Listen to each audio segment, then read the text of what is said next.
Mr. Tarek Israel. Mr. Puri.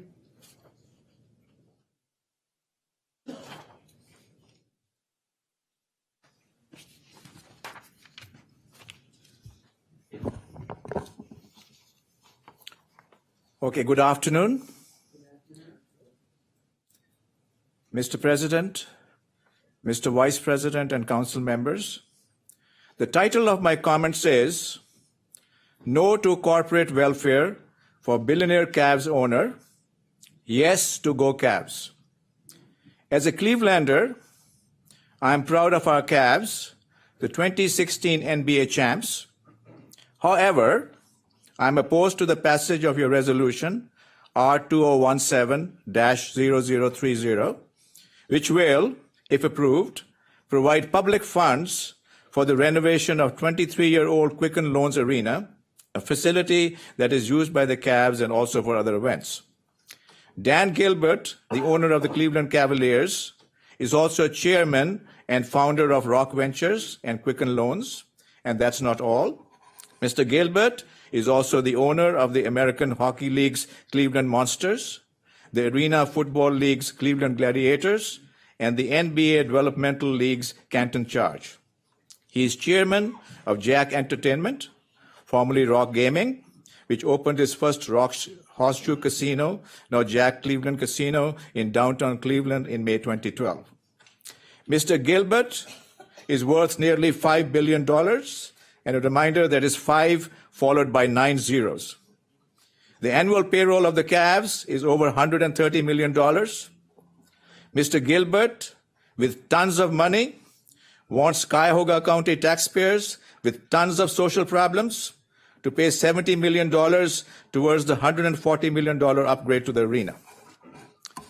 The arena was used in 2016 without the proposed upgrade to house the RNC and shine the world spotlight on Cleveland. Mr. Gilbert has all the resources to pay the full cost of the upgrade himself. In light of the above, resolution number R2017-0030 should be amended to read as follows. Now, therefore, be it resolved by the County Council of Cuyahoga County, Ohio, we love our Cavs. We also love Dan Gilbert. No to corporate welfare. Yes to Go Cavs. Thank you for your attention. I have a document for the record.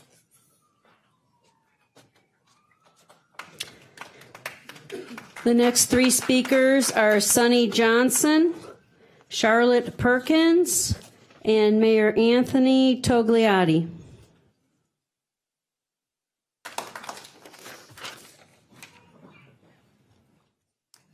Good afternoon. I'm Reverend Linda Robinson.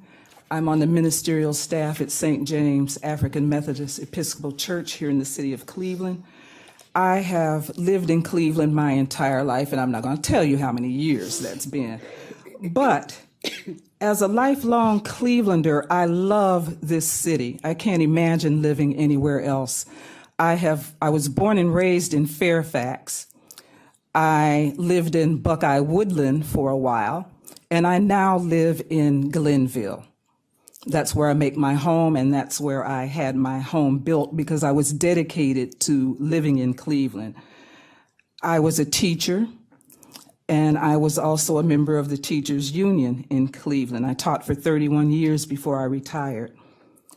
I would like to address my first comments to Mr. Brady. I read in the newspaper that yesterday that you had some comments about GCC needing to be educated. Well, I beg to differ with that because I think we are educated. We've done our due diligence. And I want to say that we are not opposed to unions. We're not opposed to the deal per se. We would just like to see the deal made a little better. So I would like to spend some time educating Mr. Brady a bit. Over the past 3 days, 4 teenagers were shot in Cleveland streets, including one young man who was killed while playing basketball in front of an elementary school. Another boy was shot right in my own neighborhood last night. Aliana DeFries was an innocent 14-year-old who was murdered on her way to school and had her dead body dumped in an abandoned house. And I'd also like to say that when I taught at South High School, one of my former students was murdered and found dead in a house on 93rd Street. So this really hits home for me. We've had people in Cuyahoga County die from heroin overdoses. 46 of those people died in January. Cleveland is one of the poorest cities in America. It's the epicenter of the foreclosure crisis and the heroin epidemic. And Mr. Brady, let me tell you, it's getting worse, not better. Those are the realities I see around me every day in my neighborhood in Glenville and where my church is in Fairfax. There's a lot that can be improved. And I don't think you should have the gall to try to educate us.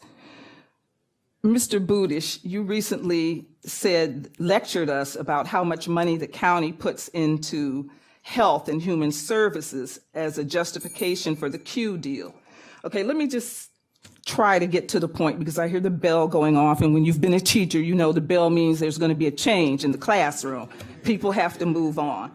We would like to invite you to spend some time going with us through our neighborhoods so that you can see what we see. For example, on Lakeview Road, which is not far from me, there are lots of abandoned buildings that need to either be rehabbed or torn down so that we don't have any more Aliana DeFreezes, or as I said, the student that I had who wound up in a house that could have been used for some other purposes. We believe in the calves. We believe that the development should go forward, but what we would like to see is some equity. And I hope that at some future date, you will allow us to have a conversation based around that. Thank you very much for your attention. I appreciate it. The next three speakers are Pastor Gibson, Reverend Yvonne Connor, and Gregory Terrell.